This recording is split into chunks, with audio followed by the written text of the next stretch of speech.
चुके हैं। इस चक्रव्यूह को तोड़ने का काम और इस तोड़ने में हमारा साथ आप दोगे कि नहीं दोगे, एक बार हाथ खड़ा करके मैं आप सबसे आशीर्वाद 5 मिनट नहीं लगाते चेतावनी देने आया हूं। इनका एक समझौता और हो गया है बीजेपी के साथ, जो जेजेपी का समझौता था वो एक और समझौता हो गया। घोटाला देश में कहीं भी होता है तो हरियाणा में उसके तार जुड़ते हैं। रजिस्ट्री घोटाला कोरोना के अंदर जब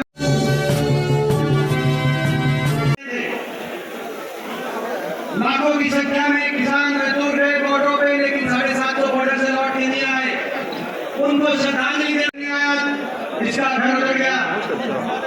मगर संसद में नहीं कर पाए तो क्या है, आज रोक के दिखाएं। मैं भाजपा को चुनौती देता हूं, दिल्ली और चंडीगढ़ की सरकार को चुनौती देता हूं।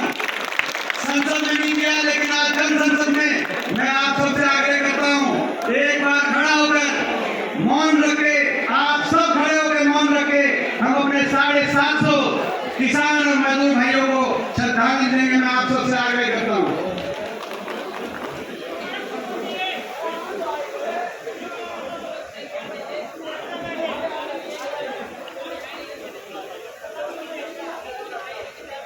ओम शांति। मैं बधाई आपको देना चाहता हूं, देश के किसान और मजदूर को इस बात के लिए मैं बधाई देना चाहता हूं। इस अहंकारी सरकार को अगर झुकाने का काम किया तो आपके उस आंदोलन ने किया। वो देश की संसद है जहां में हरियाणा का एक बार विपक्ष के सांसद में जब किसान आंदोलन चल रहा था तो अंदर जाके लड़ाई लड़ते थे और पूरी भाजपा अलग अलग ताने कसती थी, मजाक उड़ाती थी। कोई कहता था देशद्रोही, कोई खालिस्तानी को आतंकवादी बताता था। अब न्याय की जब लड़ाई लड़ते थे तो क्या क्या नहीं सुना होगा। बहुत अकेलापन महसूस वहां पे किया मैंने, मगर आज मैं कहना चाहता हूं कि मैं अकेला नहीं हूं। आप सबका आशीर्वाद हमारे साथ है। लेकिन मैं बधाई देता हूं वो देश की संसद जहां वो तिरस्कार हुआ किसान का, आप जीते, आंदोलन जीता, 3 कानून वापस लेने पड़े प्रधानमंत्री जी को देश के सामने आकर। और उसी देश की संसद में जब आंदोलन के जीत के बाद में जाता था तो जो भाजपा के सांसद मजाक उड़ाते थे, वही कहते थे कि आपकी जीत हुई, आप ठीक थे और गलत थे, और मेरा सीना चौड़ा हो जाता था। वो आपकी संघर्ष की देश थी। ऐसा आंदोलन मैं नमन करता हूँ। देश के 75 साल के इतिहास में इससे बड़ा आंदोलन किसी वर्ग को नहीं करना पड़ा। मगर एक और रिकॉर्ड स्थापित हुआ 75 साल में, आंदोलन भी सबसे बड़ा था, मगर सरकार का अहंकार भी सबसे क्रूर था, क्रूर अहंकार। ऐसा अहंकार किसी सरकार ने नहीं दिखाया। महाभारत से लेकर पानीपत की युद्ध तक हरियाणा देश को दिशा देता है। हरियाणा की इस धरती पर इनका अहंकार, भारतीय जनता पार्टी का अहंकार टूटेगा। आज हम ये संकल्प ले रहे हैं और मैं आपको बधाई देना चाहता हूँ, धन्यवाद करना चाहता हूँ, क्योंकि हम इनसे लड़ रहे हैं, खाली हाथ लड़ रहे हैं। इनके पास दिल्ली में भी सरकार है, चंडीगढ़ में भी सरकार है, इनके पास सत्ता बल है, इनके पास धन दौलत और असीम धन बल है, इनके पास गोदी मीडिया बल भी है, इनके पास तंत्र बल भी है, सारी देश की जांच एजेंसियों का बल भी है, साजिश और षड्यंत्र बल भी है। और इनसे लड़ने के लिए हम लड़ तो खाली हाथ रहे हैं, लेकिन हमारे पास कुछ है तो आपका आशीर्वाद और आपका दिया हुआ हौसला है जो आज आपने बहुत बढ़ाने का काम किया है। और इस हौसले के आधार पर हम लड़ रहे हैं। मैं आपका धन्यवाद करता हूँ। अहंकार तोड़ना पड़ेगा और हरियाणा में सत्ता परिवर्तन करके अहंकार तोड़ना पड़ेगा, ये भी जरूरी है। सत्ता परिवर्तन हरियाणा में, क्योंकि हरियाणा में एक ऐसी सरकार आ गई 10 साल, 9.5 10 साल में सेंट्रल सरकार ने हरियाणा को विकास की पटरी से उतारने का काम किया। जो हरियाणा विकास में देश में नंबर 1 होता था, जो हरियाणा देश में बेरोजगारी में नंबर 1 हो गया, हर घर में बेरोजगारों की फौज खड़ी हो गई। कोई नशे की तरफ, आज नशे में हरियाणा नंबर 1 हो गया, कहीं अपराध की तरफ, कहीं अपना घर बार बेचकर विदेश की तरफ अपने भविष्य को खोज रहा है हरियाणा नौजवान, कहीं निराशा की तरफ, कहीं डिप्रेशन की तरफ। हरियाणा में ना तो कोई फैक्ट्री लगाई, ना कोई औद्योगिक क्षेत्र, एक भी औद्योगिक क्षेत्र के अंदर एक के बाद एक भर्ती घोटाले, सरकारी नौकरियां समाप्त कर दी, 2 लाख पद समाप्त कर दिए गए, जो बचे या तो कौशल निगम के माध्यम से कब्जे कर दिए गए, फिर भी जो बाकी बचे हुए या तो भर्ती घोटालों की एक के बाद एक पेपर लीक घोटालों की भेंट चढ़ गए। एक अंतर भाग के असिस्टेंट प्रोफेसर टेक्निकल एजुकेशन की साल स्टाइल 156 में से 103 भाग के अभी पीछे पंचायत ब्लॉक डेवलपमेंट पंचायत अफसर लगे, तो उनमें भी 7 में से 5 भाग गए। बाकी किसी रोजगार के लिए हरियाणा के शिक्षित नौजवान जो यूपीएससी से महंगा डीजल पेट्रोल रसोई गैस का सिलेंडर फतेहाबाद विपक्ष को दी, मगर आज सारे के सारे जाकर भाजपा को समर्थन कर रहे 2 हमारे कांग्रेस के विधायकों को छोड़कर। और फतेहाबाद भी और रतिया भी कितने से जीते, मात्र कुछ वोटों से दोनों सीट जीते, आपको पता है। 40 पे सुई रुक गई, मगर इस बीच में एक और आया जिसने कहा, नारा दिया, बीजेपी को करो जमुना पार, दुष्यंत चौटाला जेजेपी पार्टी। एक कहता था दोनों बन गए पक्के यार, बन गए कि नहीं बन गए। और हरियाणा बना दी ऐसी भ्रष्ट सरकार और कह दिया 75% हरियाणा 5100 की पेंशन का नहीं था समझौता, भ्रष्टाचार की फाइलों को बंद कराने का समझौता था, अपने मुकदमों को सरकवाने का समझौता था। प्रदेश कहीं शराब महकमा, कहीं माइनिंग महकमा, एक एक घोटाले आपके सामने आ रहे हैं हर रोज। घोटालों का प्रदेश बन गया हरियाणा। शराब घोटाला देश में कहीं भी होता है तो हरियाणा में उसके तार जुड़ते हैं।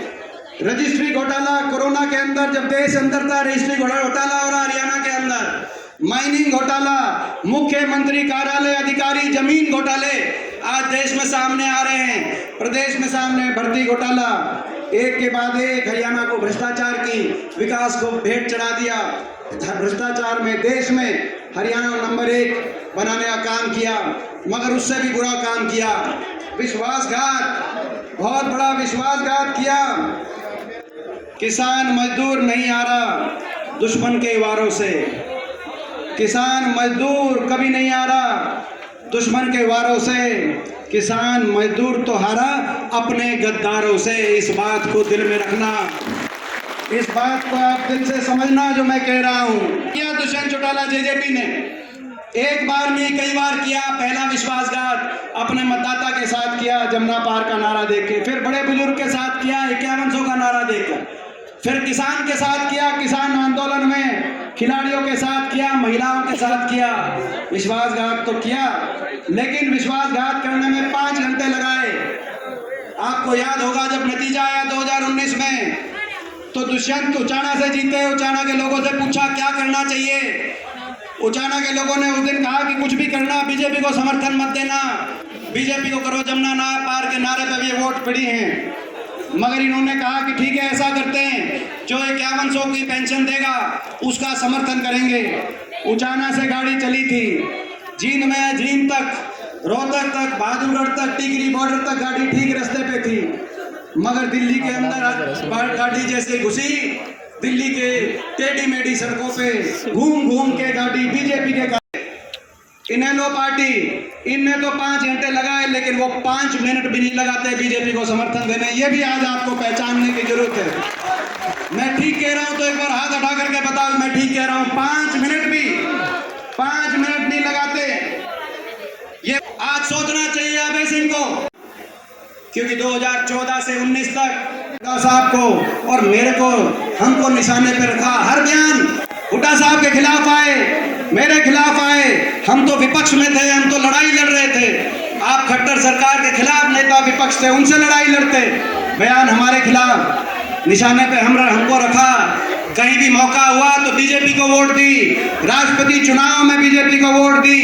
2014 में बिना मांगे बीजेपी को समर्थन दिया। 19 के चुनाव के बाद कोई समर्थन नहीं मांग रहा था, लेकिन कह दिया कि कांग्रेस को नहीं देंगे।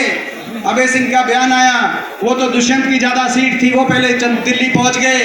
रेस लगी थी, कौन जींद से पहले पहुंचेगा, कौन इलाहाबाद से पहले पहुंचेगा। दुष्यंत चौटाला पहले 10 से अपने एमएलए लेके पहुंच गए। रेस इस बार भी लगेगी, रेस इस बार भी लगेगी। राजस्थान के चुनाव में मैं कहना चाहता हूं, आपने राजस्थान के चुनाव में देख लिया, अपनी सहूलियत नहीं सोची। देश की सरकार की तानाशाही की नहीं सोच की।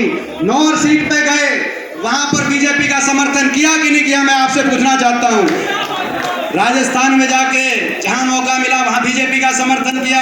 हमारे भी कुछ रिश्तेदार हो सकते हैं किसी और पार्टी में, लेकिन किसान की बात आएगी तो लड़ाई ईमानदारी से लड़नी पड़ेगी। मौका मिलता है तो ये बीजेपी का समर्थन करते हैं। मैं आपको आज ये भी एक चेतावनी देने आया हूं, इनका एक समझौता और हो गया है बीजेपी के साथ। जो जेजेपी का समझौता था वो एक और समझौता हो गया, भ्रष्टाचार का जो समझौता तोड़ने का भी समझौता हो गया। ये मेरी बात आप एक और मेरी बात को समझ के अपने दिल में रखना। समझौता तोड़ेंगे बीजेपी के इशारे पे, आपके बीच में आएंगे। कांग्रेस की वोट में कौन ज्यादा सेंध मारेगा, अभय सिंह ज्यादा मारेंगे या दुष्यंत चौटाला ज्यादा मारेंगे, इस बात की बीजेपी के इशारे से, उनके इशारों पर इस तरह की राजनीति हरियाणा में करने का काम करेंगे। चक्रव्यूह रचा जाएगा। प्रदेश में परिवर्तन को रोकने के लिए चक्रव्यूह रचा जाएगा।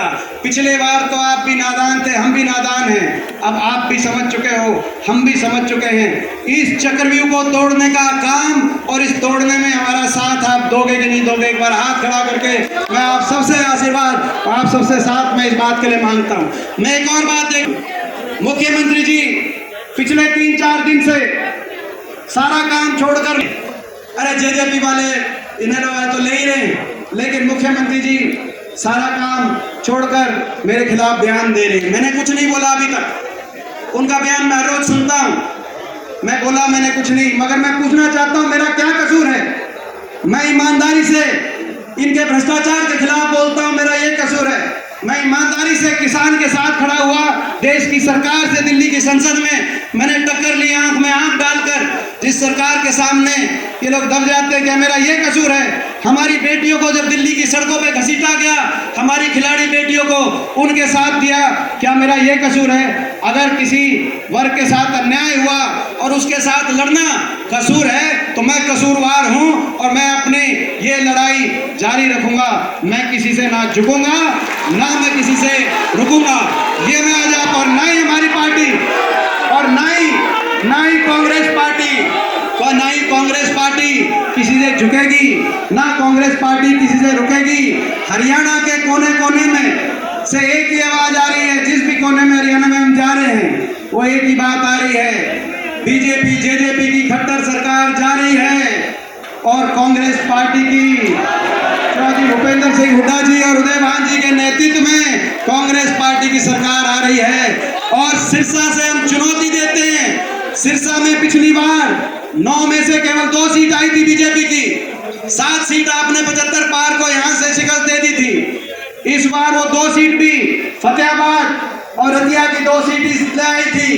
दोनों जगह विपक्ष का जो वोट था वो बटा हुआ था। आज प्रहलाद सिंह गीला खेड़ा जी यहीं बैठे हैं, वीरेंद्र सिवाज जी यहीं बैठे हैं और रतिया से भी सारे बैठे हैं। अब मैं इनको चुनौती देना चाहता हूं। 9 में से आपकी 2 आई थी, आप जोर लगा लेना। 9 में से 1 भी सीट सिरसा लोकसभा में धन्यवाद देता हूं अध्यक्ष जी का, चौधरी उदयभान जी का। इस रैली का मुझे आपने कन्वीनर बनाने का, संयोजक बनाने का जो काम किया, मैं आपका धन्यवाद करता हूं। और मैं हरियाणा में राष्ट्रीय किसान आंदोलन का एक स्मारक, किसान शहीद स्मारक हरियाणा के अंदर अपनी सरकार बनेगी तो स्मारक बनना चाहिए। ये मैं आपसे लाइव तस्वीरों में आप पिंक पगड़ी पहना कर के के द्वार भूपेंद्र सिंह